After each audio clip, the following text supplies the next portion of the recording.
Fellow Honorable Member, Honorable Diane Kohler-Barnard. Morning, Chair. Good morning, how are you? Absolutely fine, thank you. Yes, I can see today you have a retinue. Do you want to announce members of your retinue? Certainly. There are the attorneys Shannon Solomon and Alex Rees and Advocate Nick Ferreira. Okay. Thank you. Oh no, Honorable Sokanyile says she has not heard you.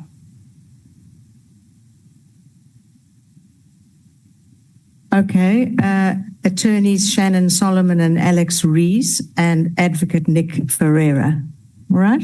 Thank you. Solomons, Rees and Ferreira. The staff of Parliament, good morning.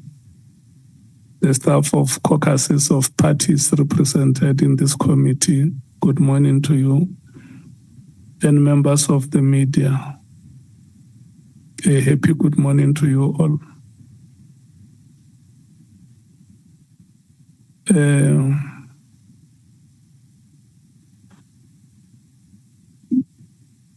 The apologies that I have on record is the apology for the Chief Whip, Honorable Ntuli, the apology for Honorable Malema, who is not coming today due to organizational commitments. Honorable Mwango is in the Northern Cape. And welcome back, Honorable Shongwe. When you came here to greet me in the morning, you know I strongly warned you that you have not been here for 2 days and you must be careful if you want to raise your hand to speak today because it's the last day of the week for us. You can't defend the age, you can't. You must be careful.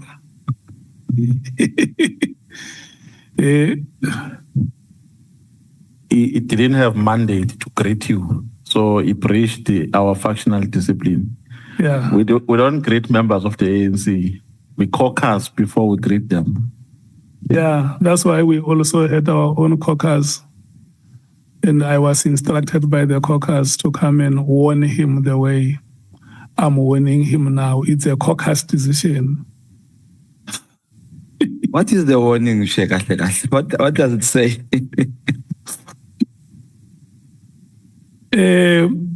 Honorable Matthews. Thank you, Chair. Just before we get into, your people are looking at me with very strong eyes.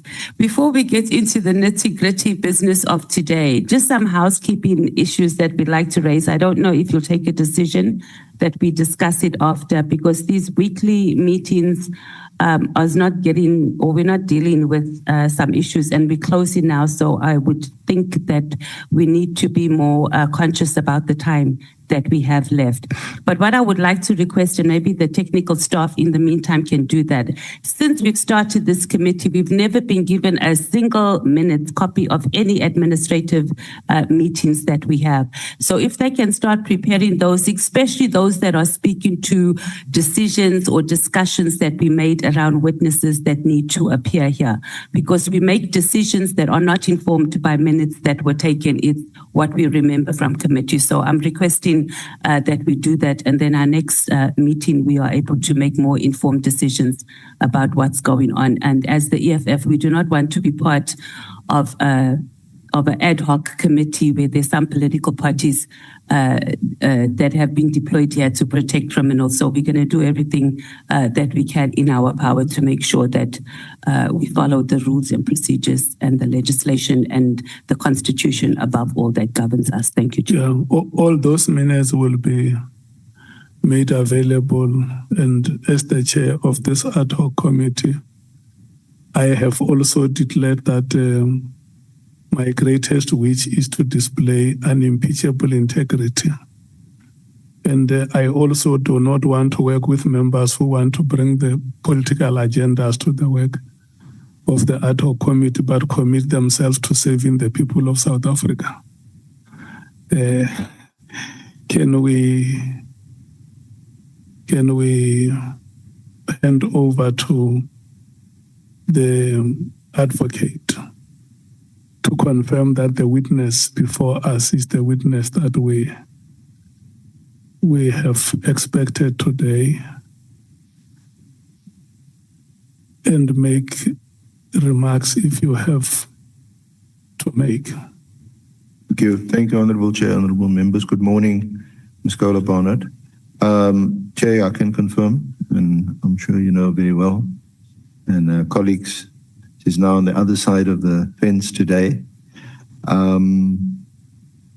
We have conferred. The statement was drafted by her and her lawyers, but I have been through the statement with her, and I can confirm it is properly commissioned, and she's appearing today to give her evidence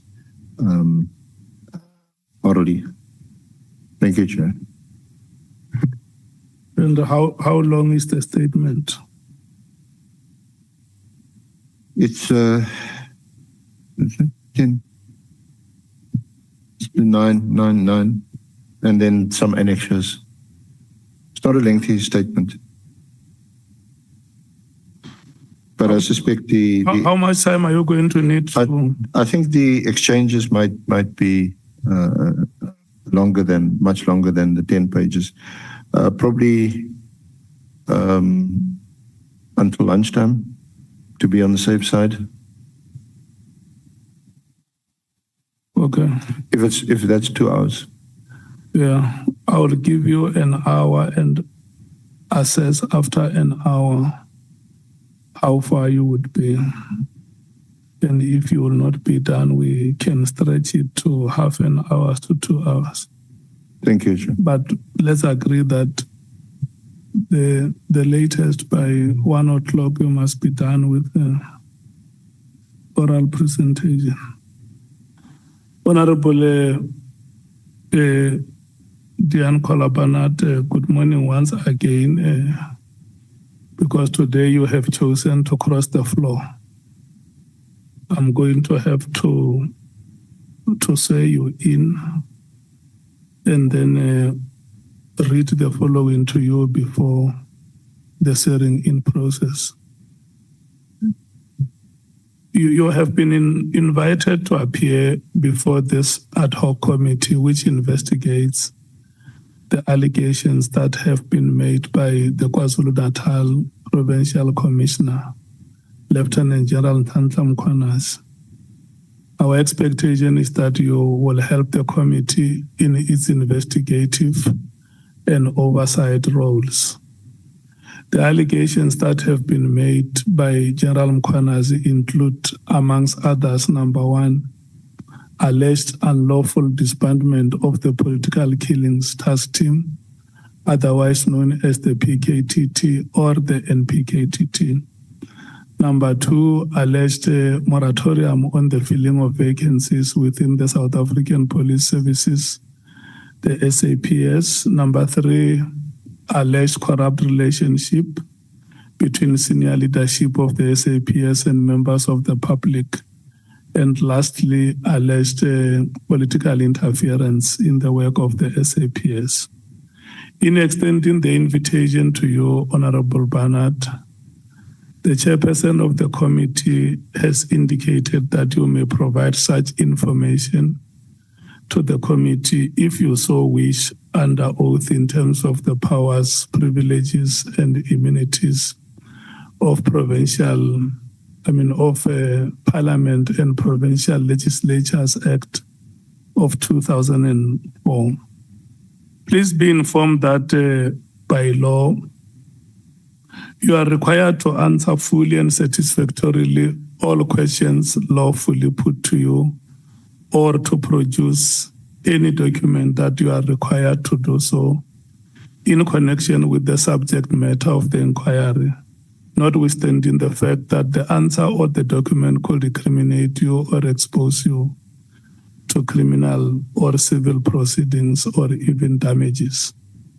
Honorable Kohler-Barnard, you are, however, protected in that evidence given under oath or affirmation before a House or a Committee of Parliament may not be used against you in any court or place outside Parliament, except in criminal proceedings concerning a charge of perjury or a charge relating to the evidence or documents required in these proceedings.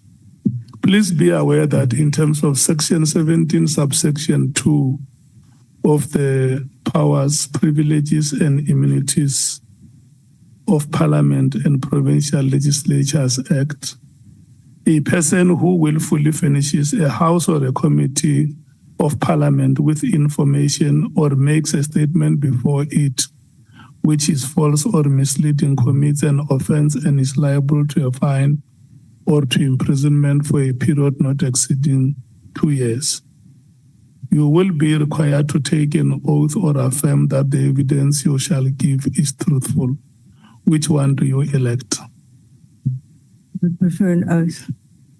You have opted to take an oath. Please follow me as I dictate. You say I and state your names in full. I, Diane Kohler-Barnard, Swear that the evidence I shall give say that the evidence I shall give shall be the truth, shall be the truth, the whole truth, and nothing but the truth. nothing but the truth. And so help me God. So help me God. Thank you so much. Good luck in the presentation of your evidence. All the best, Advocate Arendse and Honorable Kohler-Barnard. Thank you. Thank you, Honorable Chair, Honorable Members. Again, formally, good morning, Ms. Kohler-Barnard. You have been a Member of Parliament since 2004. It's a long time. Okay, I'm not going to debate that. And you've also been a member of the Joint Standing Committee on Intelligence. That was since last year, 1 April 2025. And a member of the Police Portfolio Committee, also for a long time, since 2006, save for a brief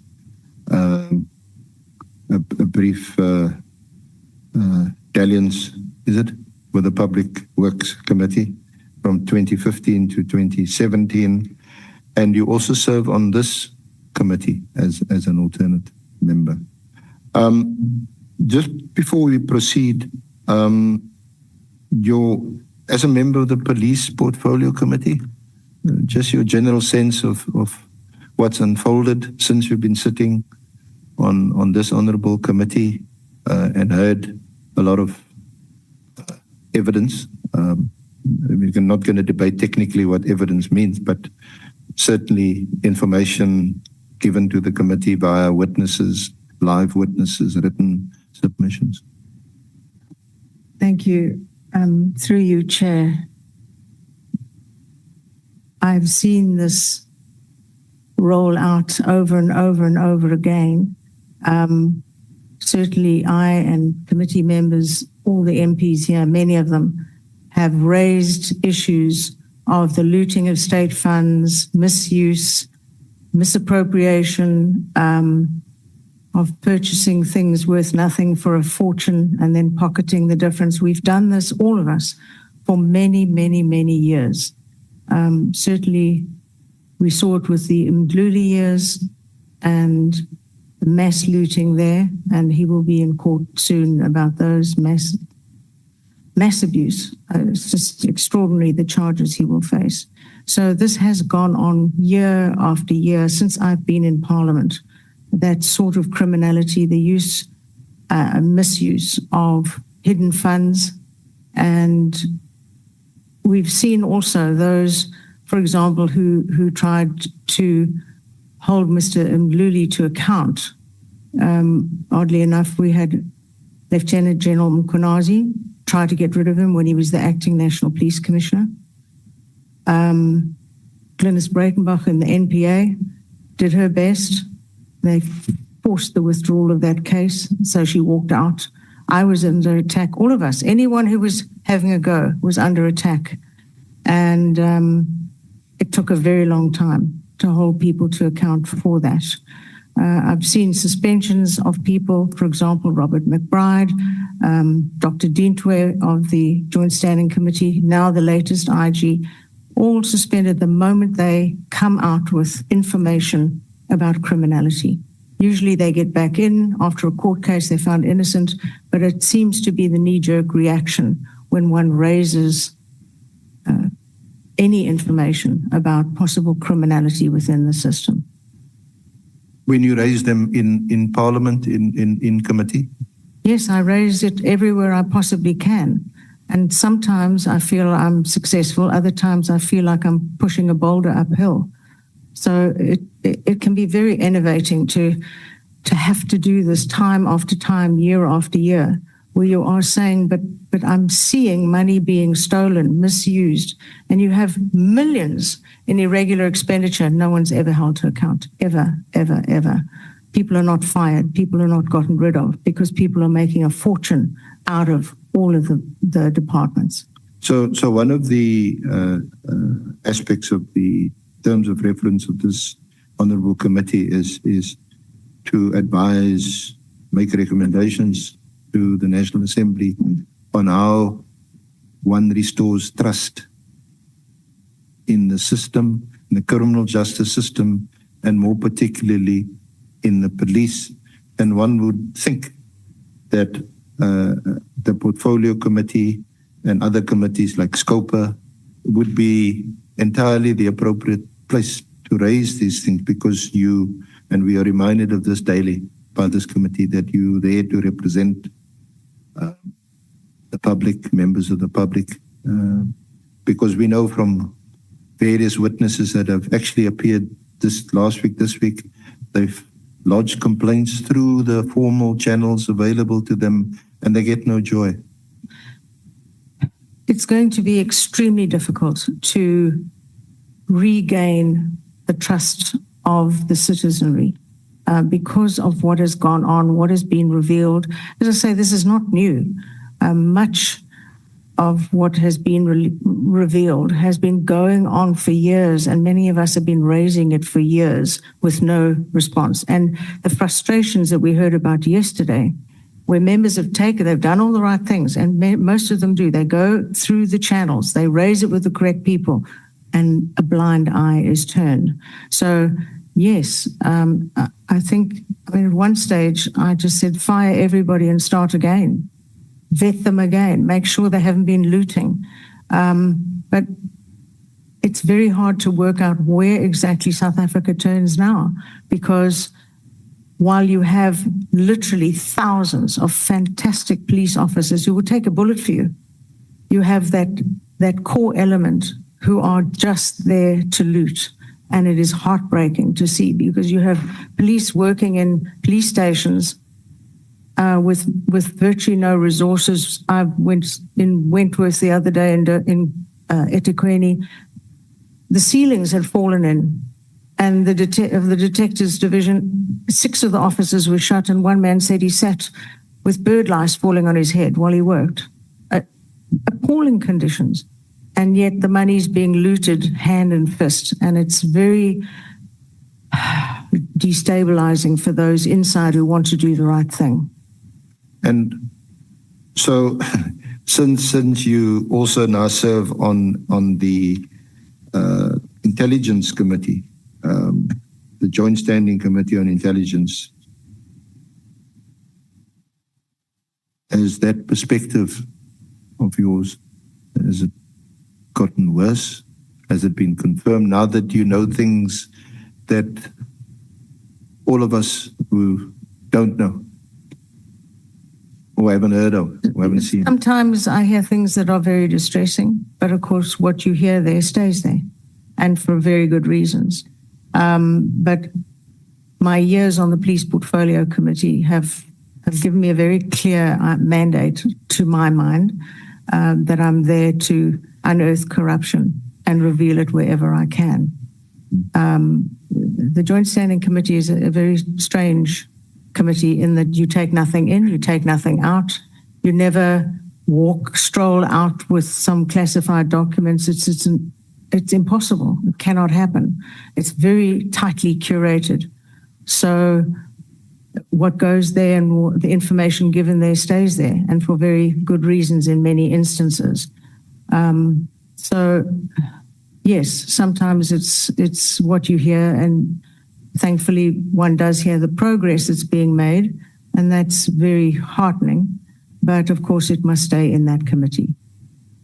And you also enjoy top security clearance as Top a member of secret that security committee. I don't enjoy it, but yes, I went through the process.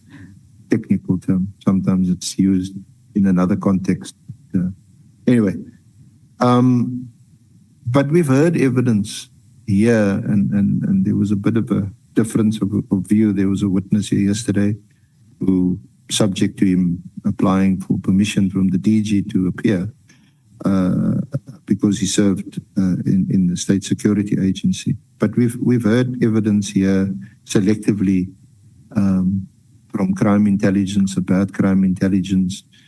I'm not sure whether you were present when Mr. Shlungwani gave evidence, and it was extraordinary. He actually didn't get security clearance. He apparently went through all the hoops and hurdles, but then what eventually wasn't bad. He controlled that secret account. Remember that his evidence was in relation to when he was approached for the grabber. And he's also, well, not quite implicated, but he's also involved in another matter against Mr. General Pashlani, where he did, he says he didn't authorize the tender, but he was asked whether there's sufficient funds, and he said yes, that's what he did. But anyway, that's the kind of, I'm just contextualizing the very important role that he played, but yet, one, he didn't have security clearance, and two, we hear this from him and other witnesses. The vetting, the clearance, has been a massive issue for as long as I've been here. When I finally convinced the powers that be that there should be, for example, lifestyle audits on all the top structures, many of them just refused and walked off. Many of them won't do vetting. They simply walk off, and there's zero control. But in crime intelligence, it's the same. There's a backlog. They don't have sufficient people to carry it out. And it's a huge issue when you have people dealing with classified information with no clearance.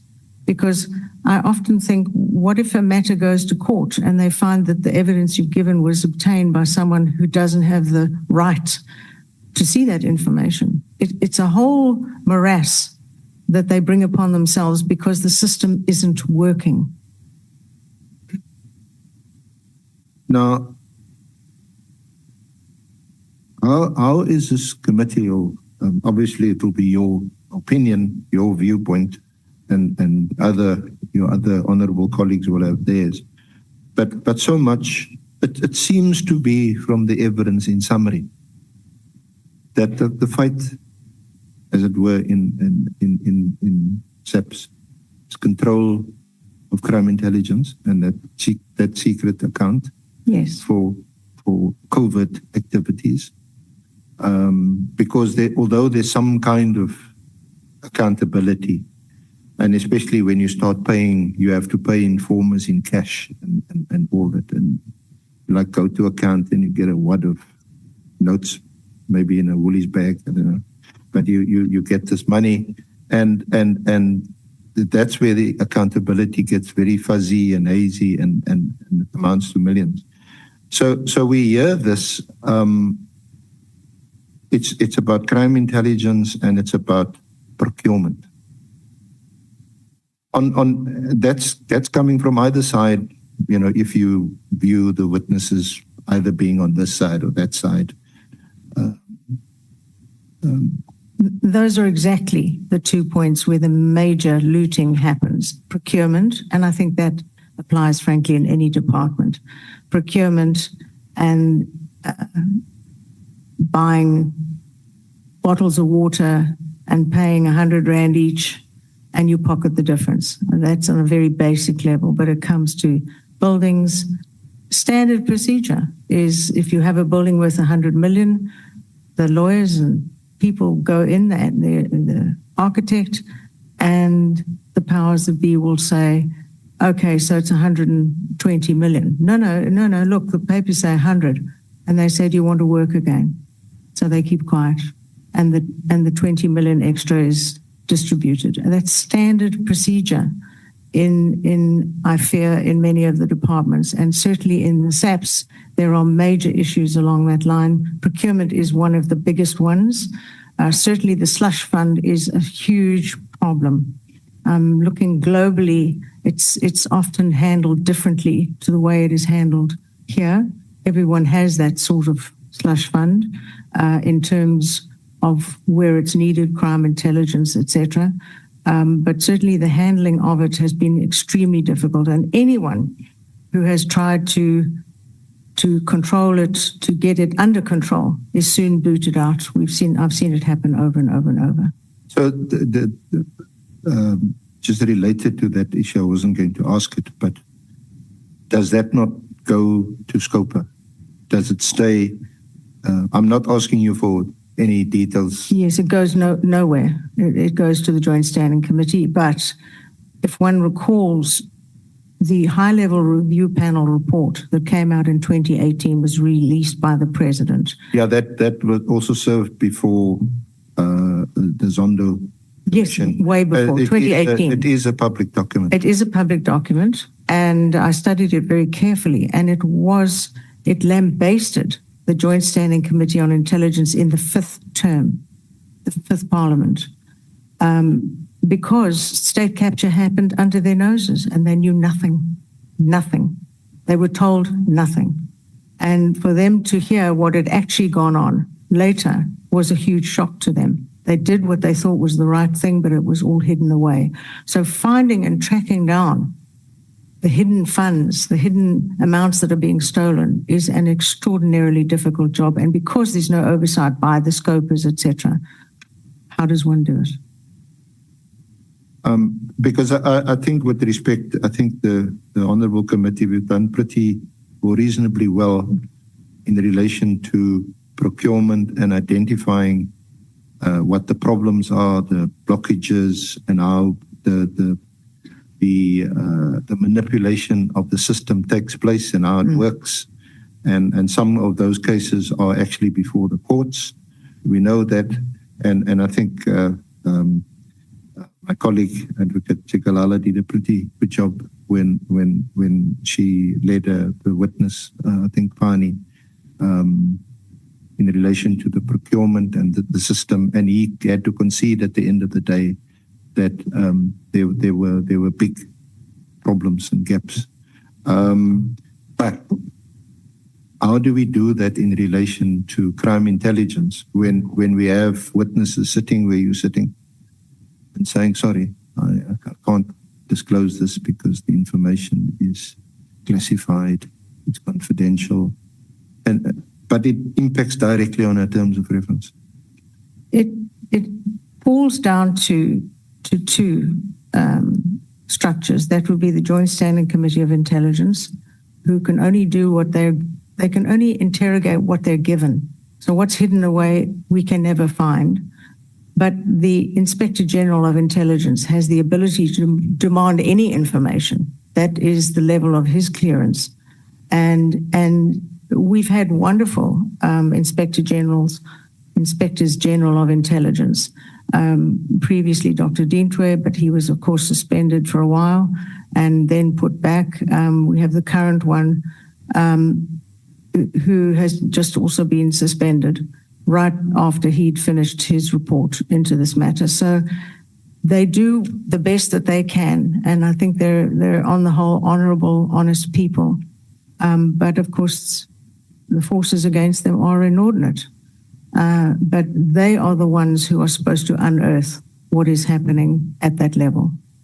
Did the now suspended Inspector General, did he appear before the committee? Frequently. Did he appear just before or after you were suspended?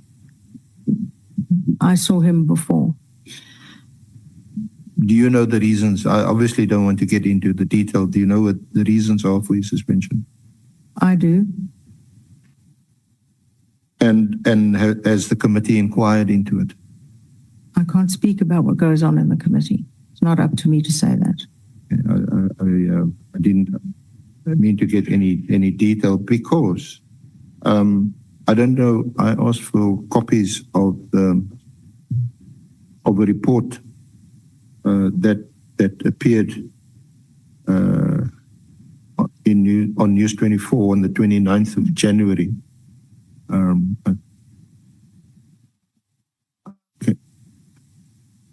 Thank you so much. I think you got it. Yeah. Yeah. Do you know Kyle Cowan at all? No, I'm afraid I don't. This report is obviously embargoed and should not have, but it was leaked clearly. Clearly, it's been in many newspapers. So is this the report that you've seen? I'm not going to confirm that. Not my job to do that. That seems a rhetorical question almost, but anyway. Now this report, if it is indeed the origin or a copy of the original of the report, contains some really serious allegations, charges on the part of the suspended IGI. Do you agree? Indeed, it does. I mean, I'm just talking about what's in here. Yes, indeed. And it also references some, in fact, the page references, but there's a paragraph which says the Secret Service account has been abused. Indeed. Without reference to this.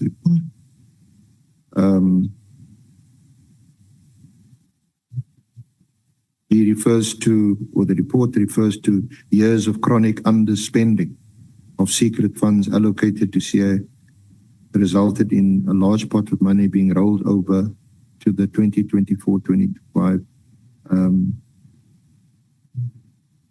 financial year, granted permission by National Treasury. So, members of the public, they've read this report, I think for pretty obvious reasons. There hasn't been any official response from your committee or the chair of your committee or parliament or from anyone in crime intelligence. So these allegations, they linger in the minds of the public, and they tend after, if there's no official rebuttal or confirmation, then it sticks in the public mind. And the problem, what I want to get at, is these allegations are disturbing. Extremely disturbing. I was concerned that the previous Minister of Police, when questioned about the only two properties that I knew of at that stage, said it was under investigation and that report will be available to all in due course. He said that in Parliament. So it's a pity it hasn't been released, but obviously it's being leaked somewhere. Okay, Honorable Kohler-Barnard. May we take Honorable Matthys? Thank you, Chair. Can Senior Counsel please guide us on which pages and which part of the statement we are on as we go through? Thank you. So,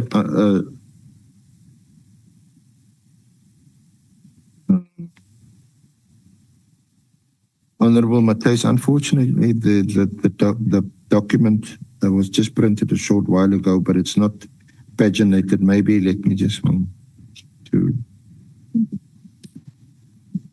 Sorry? Are you looking for the document? It's a hard copy. It's a News 24 article. I thought you had all received it. Sorry.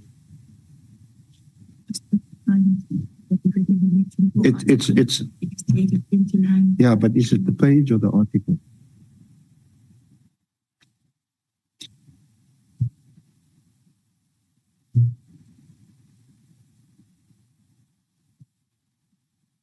It's on, if you count the pages, page 6, where I made reference to the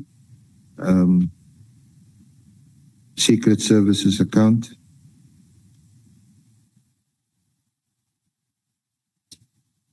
Yeah, they're not numbered. Chair, we've got documents and the pages are not numbered. What must happen? Because we can't follow the testimony.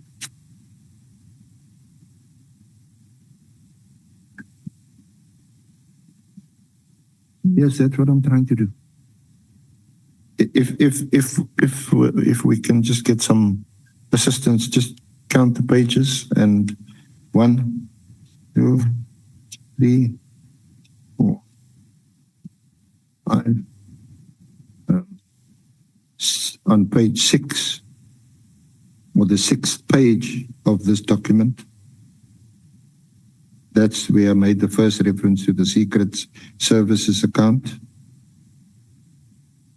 7, 8, and then page 8 of the document, where I also made reference to the Secret Service account and the chronic underspending.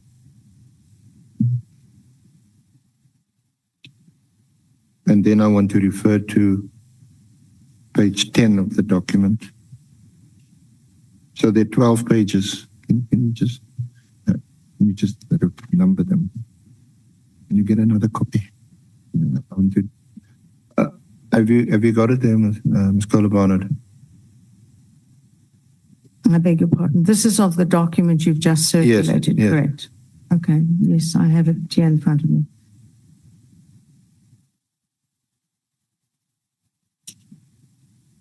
So on page 10 of this document,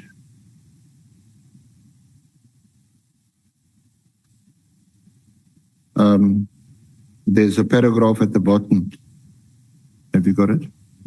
Khumalo, that's a reference to General Khumalo, previously told Parliament that the leasing deals were rife with corruption, with a number of deals linked to family members of CI officers, but he has not made public any corroborating evidence or any CI officers being charged or arrested for corruption.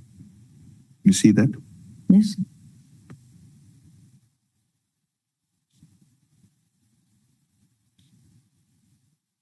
Can you confirm that? I don't think so. No.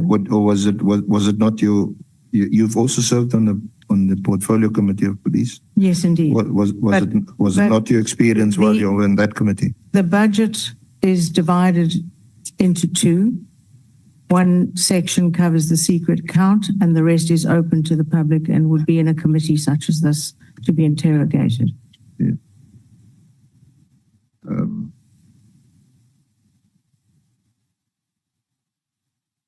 So as you know, and as the public is aware, a major figure in this inquiry and at the Matlanga inquiry has been Major General Khumalo, and also in his capacity as the leader, the coordinator of the PKTT, which is almost at the heart of this inquiry. And the report indicates, if true, that the suspended IGI had made scathing findings against senior police officials, including Major General Dumisani Khumalo. I'm not going to ask you to confirm that, obviously, but if true, that's of major concern. If true, it absolutely is. and would possibly explain a great deal about why he has been suspended. Okay.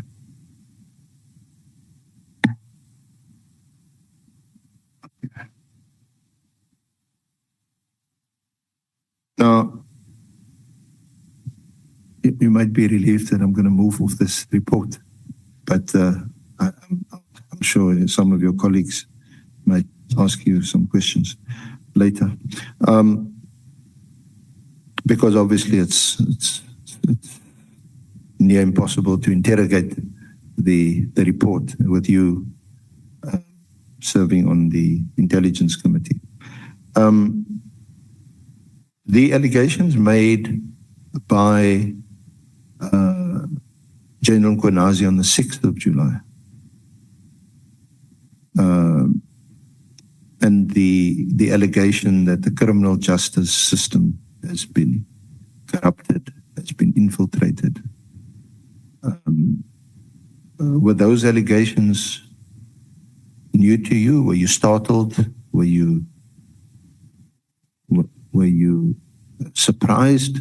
Or was it, or rather, let me ask you, what is your view on it? I think there have been rumors for some time. People get irritated that their cases take so long to come to court. Perhaps the backlogs in the courts are an issue, but the very fact that, as you just said, there are certain people in court as we speak, having been charged for abuses of funds, is a very positive step. I got very frustrated with the outcome of the Zondo Commission, in which we heard about certain people walking out of state security areas and others with suitcase loads of money. And still, I kept saying, where's the action? When is something going to happen? When's somebody going to be held to account? But I think finally, and we all know the wheels of justice grind so incredibly slowly, finally people are starting to be held to account. So I think that's a positive turn, but to label all the entire judicial system to be a problem, I think is in itself problematic. Pick up the specific issues and deal with them. But to just damn every judge, every magistrate, everybody involved, I think was excessive. Yeah, I mean, to date, we know about the allegation that has come forward at Matlanga, and we also heard from a witness, I think it's, yes, actually Mr. Mhlabwani also mentioned a sitting judge and an acting judge and disclosed the names. But thus far, we haven't heard the names of any magistrates or judges and so on. Indeed. So what does that mean? Is it irresponsible to make these? Because one of the things that our country is actually praised and well known for is its judiciary. Chair, sorry, in the absence of the chairperson, I don't know what must happen, but senior counsel, you are still not telling us which page you're on. Oh, okay. Honorable.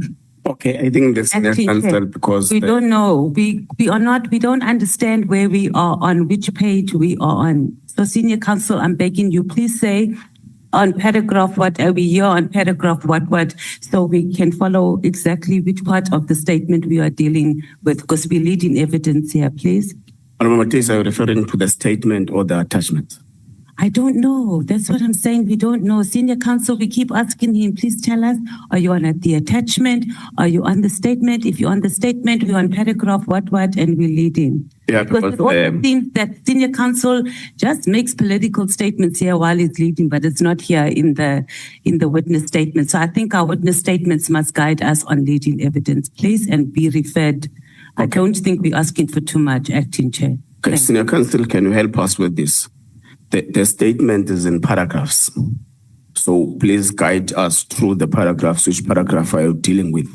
So when the attachments that are attached with the statement, two are actually numbered DKB1, DKB2, DKB3, DKB4. up to 9, I think. Then there is the last document that has been just shared with us by the committee secretariat, which is the only one that has no numbering. So I think if you are referring to it, Senior Counsel, you can just say, for example, in the page that is written switch and save, so that we'll be able to quickly browse and look on the paragraph you are referring to, so that we're able to follow you through. Thank you, Honorable Mates. Thank you. Where was I?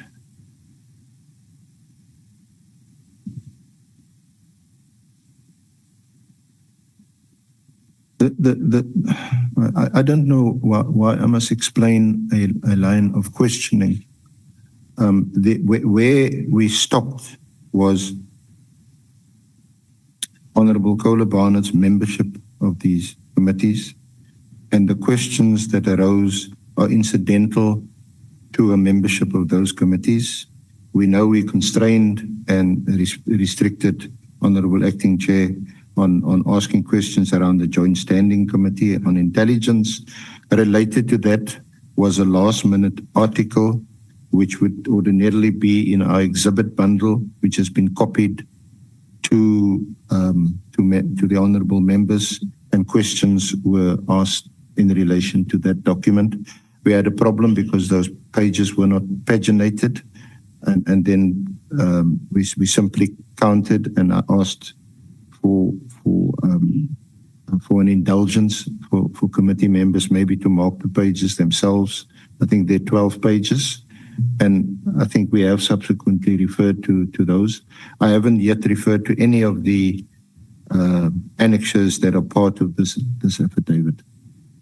And moving forward, I will certainly get into the statement and reference the paragraphs and page numbers. But I think, thank you, Honourable Acting Chair. So I think we were at the allegations made on the 6th of July, which is the basis of the terms of reference of this committee, and what was your reaction or response to the allegations of infiltration of the criminal justice system. And again, I asked that the allegations, Senior Counsel, are contained in which paragraph? It relates to what's in paragraph 6. Okay. For us to follow you through properly, when you leave paragraph 6, please indicate which paragraph are you attending to. Yeah, if I don't refer to what's in the statement, then it would be questions that arise incidentally from other parts of the statement, as I've indicated. We got stuck, as it were, on Honourable Kohler-Barnard's membership of these committees. I will get in more detail to paragraph 6. I'm dealing with the terms of reference, your membership of the Portfolio Committee on Police, and what your responses were. I think you articulated those responses. The infiltration of the criminal justice system. Senior Counsel. Mates. Thank you. Chair, the legal team had an opportunity to sit with the witness. So whatever they wanted to raise that is not from the terms of reference with her must be captured in here. Chair, it's lead evidence. Tell us the statement, lead the evidence. I understand asking questions in response to a response, but we just keep going off the beaten path here. And we've been tolerating it for way too long. Statement, if a question arises from there, just do it. The senior counsel himself is just telling us, oh, I'm within the terms of reference, but it's not here in the statement. Why was that not done with the witness before we got here? We've been very tolerant. Now we're at the end and we must still be doing the same thing. No, Chair, just help us so we can move quickly and more efficiently now. Please. Long-standing member of Parliament, she's also been here in the committee as well. The statement should have captured whatever the senior counsel wanted to bring to our attention. So please just help us and guide the senior counsel now. He just goes off on his sightseeing way too much. Thank you. It is our belief, Senior Counsel, that the statement itself, having been signed, actually deals with issues that the Ad-hoc committee is trying to address, which are part of the terms of reference. Is that the understanding of what is happening? Is that a correct understanding of what is happening? In the first place, I indicated this morning, I can't recall whether Honorable Matthys was present, that the statement was not drafted by us. It was drafted for or by Ms. Kohler-Barnard. She's got a legal team here. I had a meeting with her yesterday to go through the statement. I had indicated to her the questions, or some of the questions certainly, that I will ask, which don't appear from the statement. So as evidence leaders, we can't own this statement like we have in the case of other witnesses, where we spent days and hours consulting with witnesses, drafting or assisting in drafting the statement, and where we could point directly to what's in a statement. But in my respectful... Sorry, please hold on there. So you actually mean that there are parts that you would like to lead on that are not part of the statement as it was drafted by the witness, which some of them would have arisen out of a public information, some of them would have arisen on previous testimonies.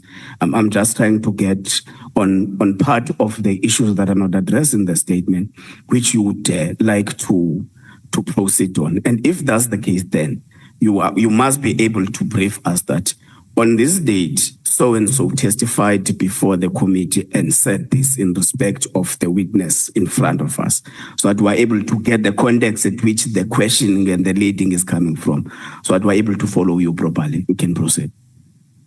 I think I have done that with respect. I referred to Brigadier Colonel Shlugwani. I referred to General Nkwenazi, General Kumalo, and now, unless you expect us to extract exactly verbatim part of a transcript, which we only just received the other day, then I make these broad allegations, and and hopefully it's not inaccurate, and it's evidence that's been before the committee. But I note the objection. I'll try and make reference to the statement as far as possible. Again, just in relation to your membership of the Police Portfolio Committee, the allegations made by General Nkwenazi on the 6th of July, which is very, very well known, and which, as you can attest, appears in every statement that we've drafted as evidence leaders. They are recorded in the statement. It's not here because we didn't draft it. But in the terms of reference, it's foreshadowed by similar, almost identical revelations that General Nkwenazi made on the 6th of March. So I asked you the question, what was your reaction to what he said on the 6th of July? In fact, on the 6th of July, he expressed a frustration that what I've told Parliament, what I've told the public, it doesn't seem to have landed. So I'm taking this unusual step of, almost like I know it's been criticized, but appearing almost in paramilitary style before us, and almost threatening that if nothing is done about the state of capture of the criminal justice system, then they might do something about it. Yes, I think some people have welcomed what was done. Some people have criticized it, saying it looked as though the country was under siege or having a coup. What I heard was a very frustrated police officer who felt that he was being let down by the systems. He didn't raise, well, much of what he said was not raised by him in the portfolio committee previously, but certainly what he came out with, you know, people were fascinated and some areas horrified. From my experience, much of what he said could be tracked down to be real and honorable and honest. Other items I was a bit cautious about and thought, oh, I need to see proof on this or that. So I don't know what the ramifications will be of him doing what he did, whether he's seen as a whistleblower or what his status is and position. But he made them and now we're looking into them. That's what this committee is doing. So that is by way of background to that leads us to paragraph 6 in your statement. Are the allegations made by Lieutenant General Konazi directly against you, accusing you of revealing certain classified information as a result of your membership of the JSCI? Yes. Do you want to deal with them in paragraph 6? I think we might as well. In 6.1, I would like to just make a small correction where he did not, in fact, during the press conference, name me specifically. I look back, he just simply said politicians. That actually came up on the 17th of September and again on the 7th of October here in this committee. I believe that he thought I was a leak out of the Joint Standing Committee on Intelligence and it leaked all this information. However, the Joint Standing Committee on Intelligence did not exist at that stage. It was only put together on the 1st of April. So all of this happened way before. And of course, I have no idea how the information about initially the hotel came to be in the newspapers. Yeah.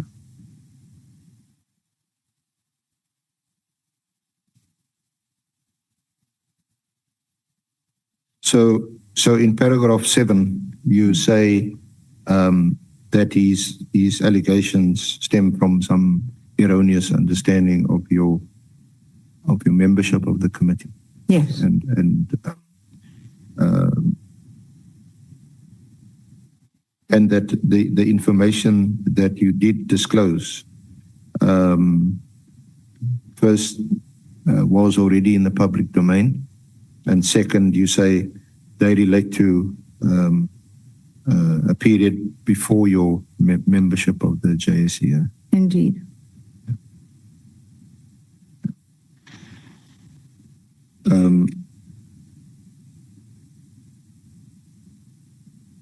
Do you want to deal with the press statement on the 14th of January 2025, and then also that on 17th of February 25? Certainly. It appears on page 4 from paragraph 9 onwards. Yes, initially that news report about the splurge on a luxury hotel. That's 13th of January. That is point number 9. Yeah, DKB1. Is yes, that indeed the first annexure? That was the first I'd heard of it. I think first most of South Africa had ever heard of this. As Mr. McBride pointed out, it's unknown that specific entities like this would be purchased, because if it's discovered to be part of some intelligence matters, that people can't just get up and leave and abandon the property. They now own it. So it was a very, apparently never been done before. So it was very curious, especially in the light of the fact that SAPS members are working on literally the smell of an oil rag. An Action SA came up, our colleague here came up. And sorry, just before we proceed, Certainly. Honourable Member, The article itself is again written by Kyle Cowan. I asked you earlier, you don't know Kyle? No, I've never met him. Sorry, I interrupted you. That's fine. Yeah. Action essay, and kudos to them.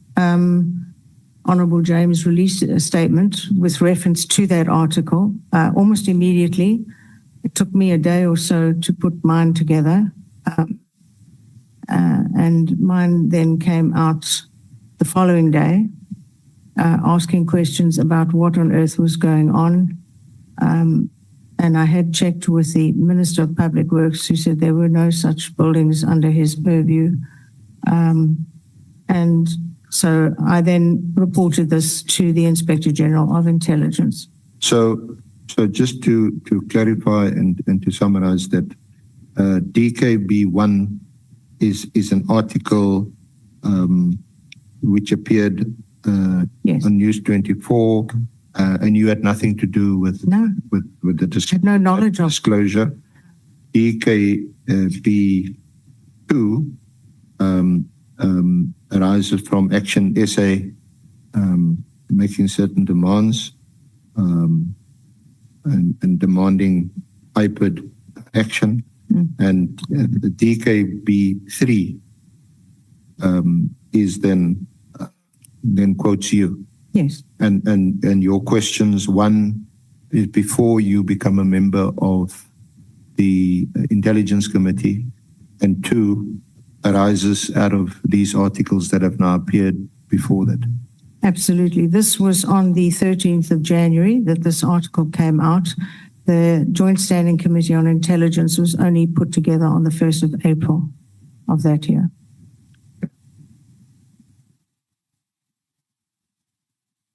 Then on the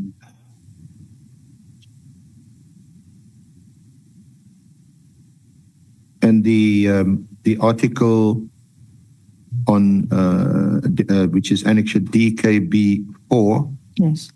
is that still related to the initial article in DKB1? Yes.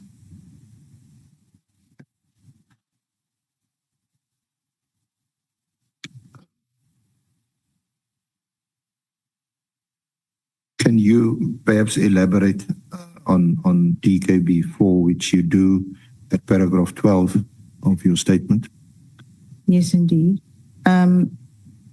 Having written to the Inspector General of Intelligence, I was then even more shocked to hear of another building. I asked the Inspector General to add that to the investigation I had requested. The Minister said in Parliament he had also requested an investigation from the Inspector General. Not privy to who else may have done so, asking him to investigate, because it was such an unusual and peculiar situation of expenditure for an entity that basically had never done such a thing before for very good reasons. So yes, I asked him to investigate the matters, which he duly did. And that request would be at DKB 6. Yes.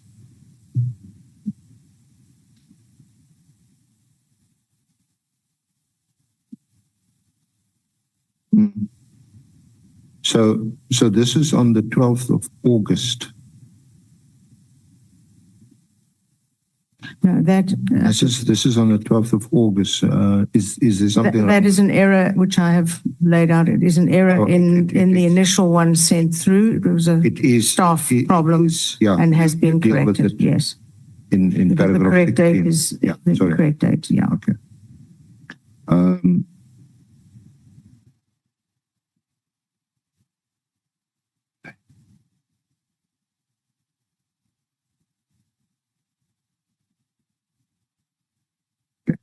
So the letter that you write in August of of last year. That is now after you become a member of the As I say, I committee. think this, You became a member on the 1st of yes, April. this is dated incorrectly, as I recall. 17th of February. Oh, the letter is misdated, but yes, was it's only sent. misdated and was done so by a staff member, but it definitely went through on the 17th of February, Yeah. 2025. Is there anything you want to highlight in? Sorry, that I was just pointed out that is clarified apparently in paragraph 16 Yeah. of the affidavit. Yeah. Thank you. Is there anything in that annexure DKB 6 that you wish to raise or highlight? It was only that the date was, nobody noticed when it went out that it was the wrong date, Okay. which I clarify in my affidavit. Yeah. Okay.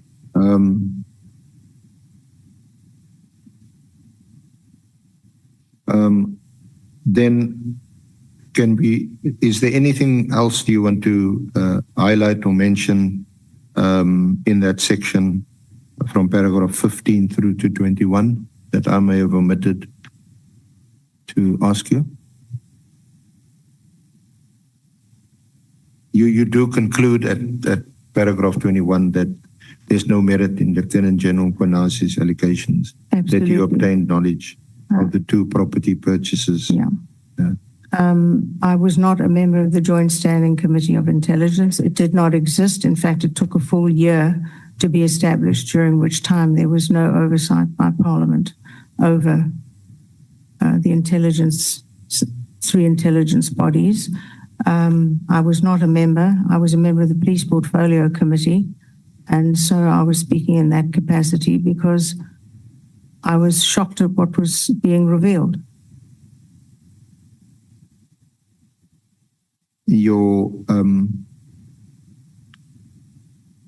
So if we could just move on to the other section, the parliamentary questions of 5 March and 26 March. DKB 7.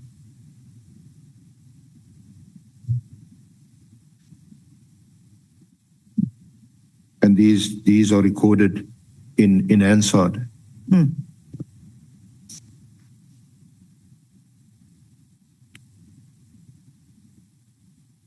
Do you want to deal with them at all? It's from paragraph 23 onwards? Yes, the only questions I asked were about the two properties, in the information of which was already in the public domain.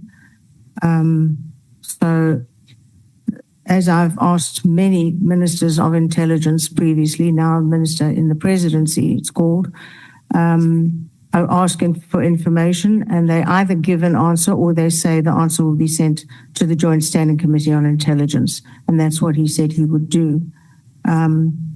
Certainly, our colleague in MK asked a follow-up question at the time, asking why on earth they would be buying such a property at what seemed to be an exorbitant price in relation to what its real value was.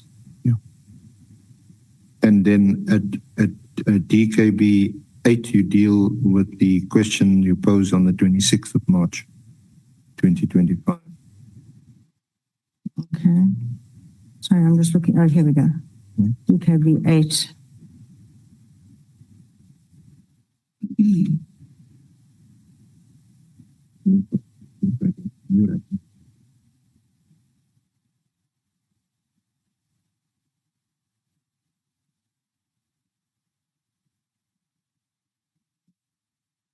And that was the question, yes.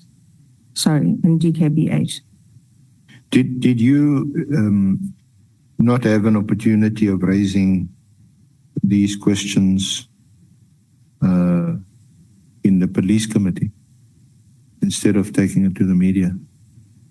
Well, I took it to Parliament in oral question time, where you specifically put questions to any of the ministers and they answer you in the House, in the chamber.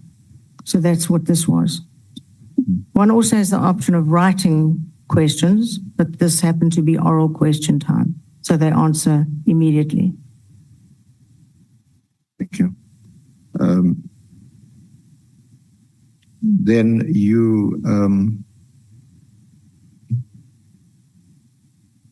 you made some concluding remarks at paragraph 26, and you attach DKB 9, a media statement that you issued.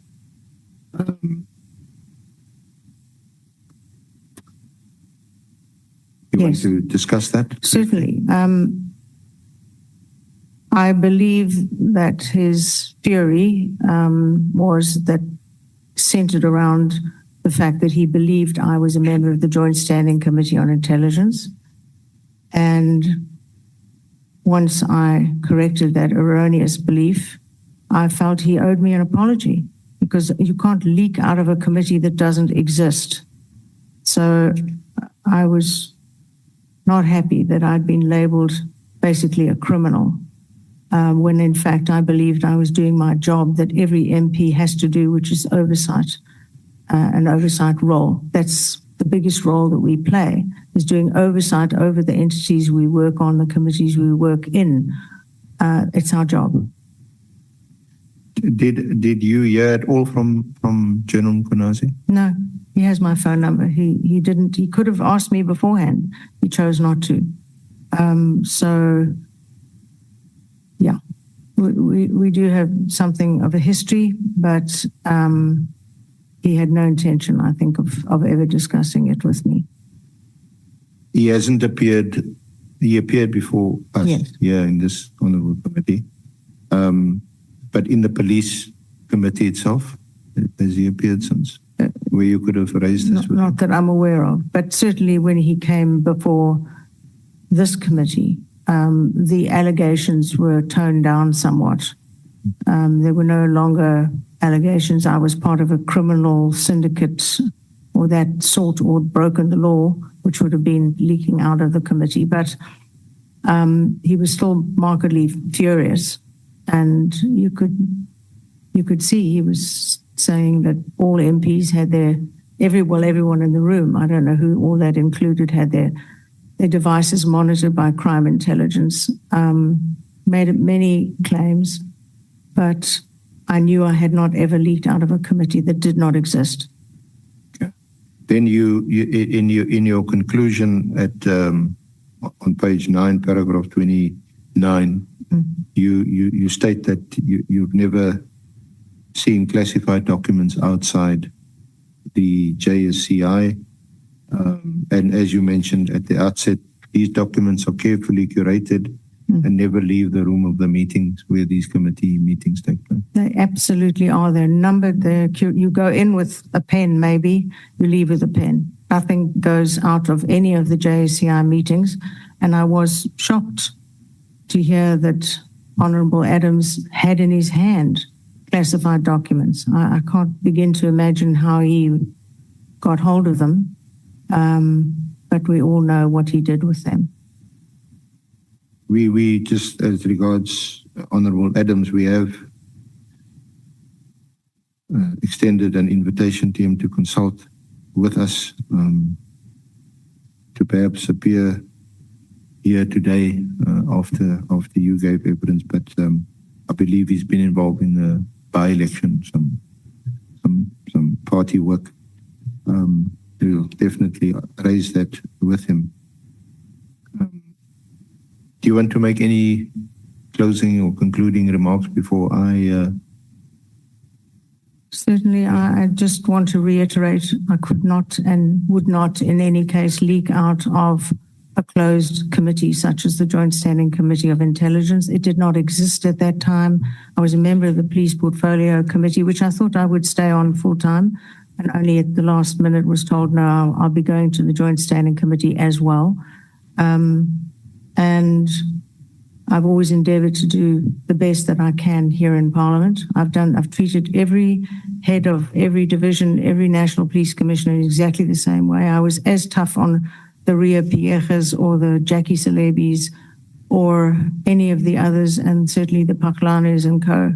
I was always the person who would raise possibility of corruption, and that's what I have continued to do. Thank you. Thank you very much, Honourable Member Kohler-Barnard. Thank you, Honourable Chair, Honourable Members. That concludes the leading of Ms. Kohler-Barnard's evidence. Thank you.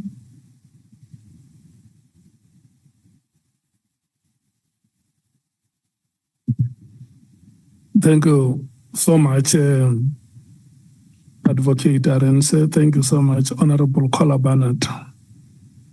I'm allocating 20 minutes per member.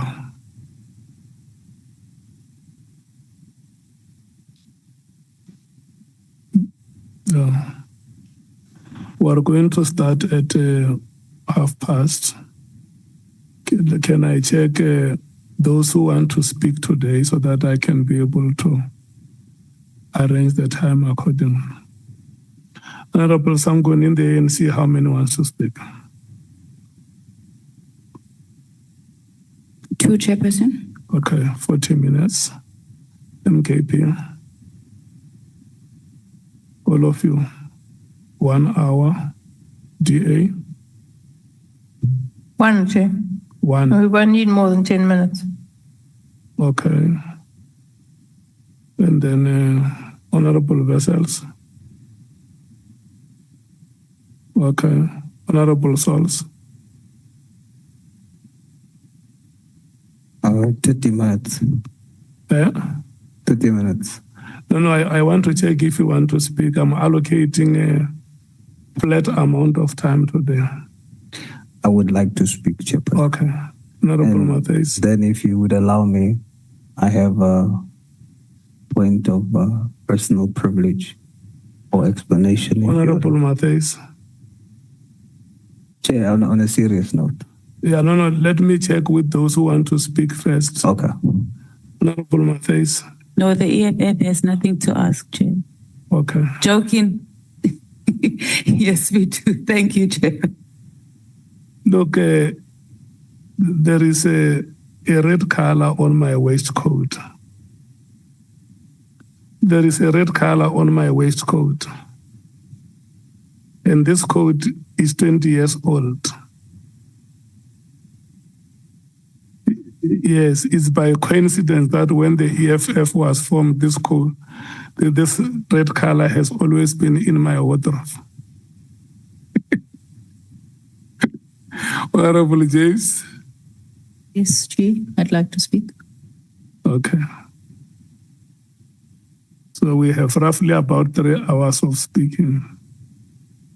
Honourable Souls, I'm going to you request how many minutes?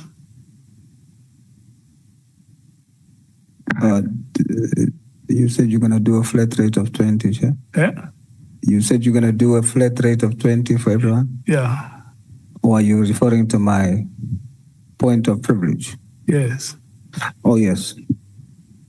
Chairperson, I'm very offended, very, very offended.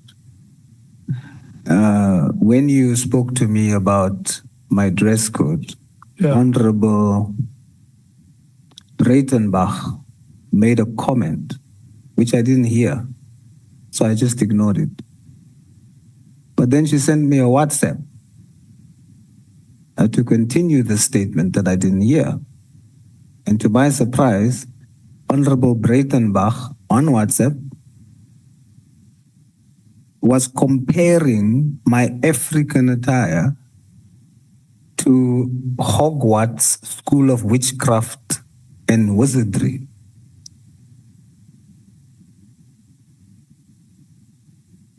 And I'm shocked that the House is laughing and finding that humorous. My African attire. And then I was saying to her, I'm not following. What is this? Then she sends me another link with a picture of Harry Potter. Yeah. Let me do this, Honorable. So I'd like to say, Chair. It's a private conversation. It's a private No. private WhatsApp conversation. No. You see, Chair, the last time the same thing happened. You said to me, I should wait, and then I should wait for the appropriate time to then bring it up. When it happened the last time, Yeah. I now did what you said.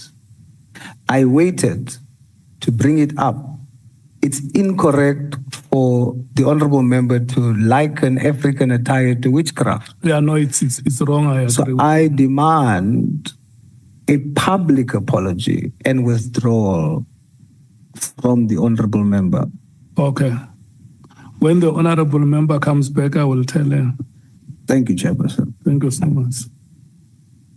Yeah, but and then hereafter, I would have thereafter, when I would have done that, I'm going to request you that your private conversations must end at that level. Chair, you are further disappointing me. That was not a private conversation. Okay. It was not a private conversation. Okay. I bring it to the House because it will affect how I operate here because I'm offended. Now I'm saying let's address it, let's clear it up. It's not small. Okay. So you wear African attire, these things has meaning.